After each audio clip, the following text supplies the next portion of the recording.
Some breaking news out of California this morning.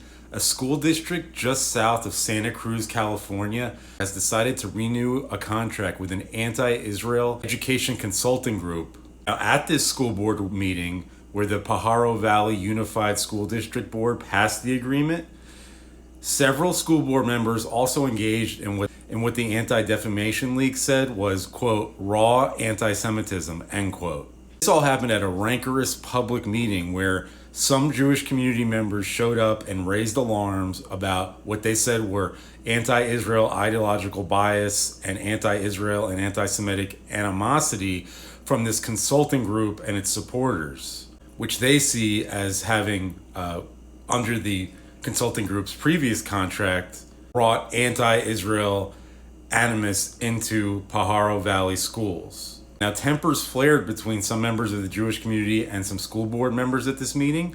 Now, one school board member, Gabriel Medina, told Jewish members of the audience, quote, "I don't see you people at protest against immigration. I don't see you at protest when people are being taken away right now.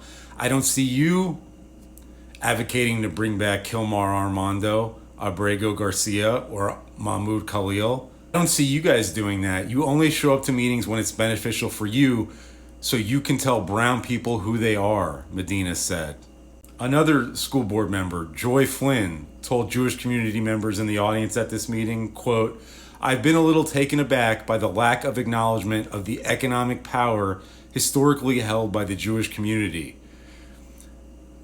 Flynn, speaking of, quote, black and brown people, end quote, said, "They have people power, but, quote, there's that economic power that really does exist," end quote.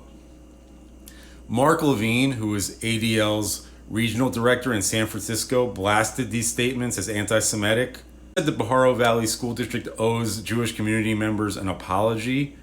Quote, "The raw anti-Semitism that was on display at the Pajaro Valley USD board meeting is abhorrent and dangerous. Most disturbing was the rhetoric that came from elected board members.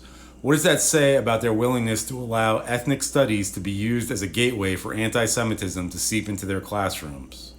Now, the alleged anti-Israel group that won this school district's contract is called Community Response Education. Their founder and co-director is a woman named Alison Tintianco Cubales, and she's a professor of ethnic studies at San Francisco University. This vote by the school district to renew that contract with the alleged anti-Israel company comes as some moderate political groups in California, along with some Jewish organizations there, are advocating for a new state law that would codify standards for ethnic studies, and which is opposed by anti-Israel groups, including the Council on American Islamic Relations Bay Area.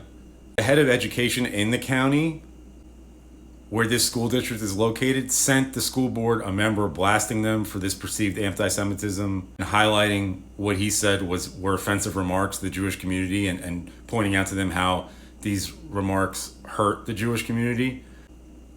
That was the superintendent of the county schools who sent that letter to the school board. They have not responded to date to his concerns.